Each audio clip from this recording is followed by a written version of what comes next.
Le Challenge Ingénierie, c'est un hackathon que nous lançons à une centaine d'élèves de première qui ont choisi la spécialité sciences de l'ingénieur.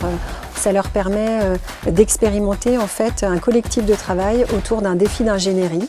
Aujourd'hui, ils travaillent sur un sujet de mobilité avec la conception d'un téléphérique. Mais au-delà du projet lui-même, ils développent des compétences clés. Travailler en équipe, comprendre un système complexe, mais surtout proposer des solutions.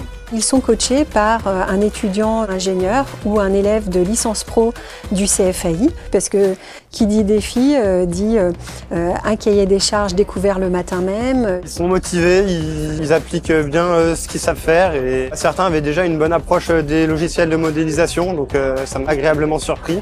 Et niveau imagination et tout, ils sont au top vraiment. Ils ont pensé à des super choses que nous on peut déjà retrouver en école d'ingénieur. Ça permet aussi de se rendre compte qu'est-ce que ça sera dans le futur si je garde aussi la spécialité sciences de l'ingénieur. Qu'est-ce que ça va m'apporter pour ce qu'on peut avoir dans le post-bac. C'est cool parce qu'on peut être pendant une journée et demie avec des gens qu'on connaît pas, avec des conditions qu'on connaît pas, essayer de réussir à inventer quelque chose en équipe en quelques heures. On est dans des conditions un peu d'entreprise parce que on est dans des groupes mixtes et des groupes avec des horizons différents. Donc je trouve ça très intéressant. Tout le monde est très bien impliqué.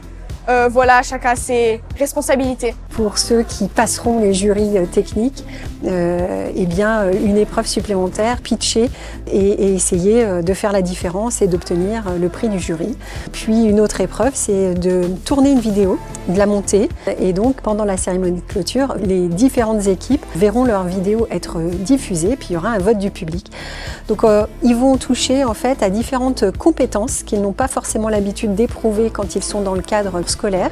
En fait, ce que nous cherchons à faire, c'est rapprocher les jeunes du réel, les mettre vraiment en situation d'ingénierie et leur permettre de se projeter concrètement dans les métiers industriels. La Fondation ENISE a un rôle très clair, c'est rendre possible des expériences qui donnent du sens aux formations. On travaille sur avoir les bonnes formations sur le territoire pour répondre aux besoins des acteurs économiques, des entreprises. La région Auvergne-Rhône-Alpes, c'est la première région industrielle de France. Textile, métallurgie, agroalimentaire, etc. Et il y a de la place pour les jeunes.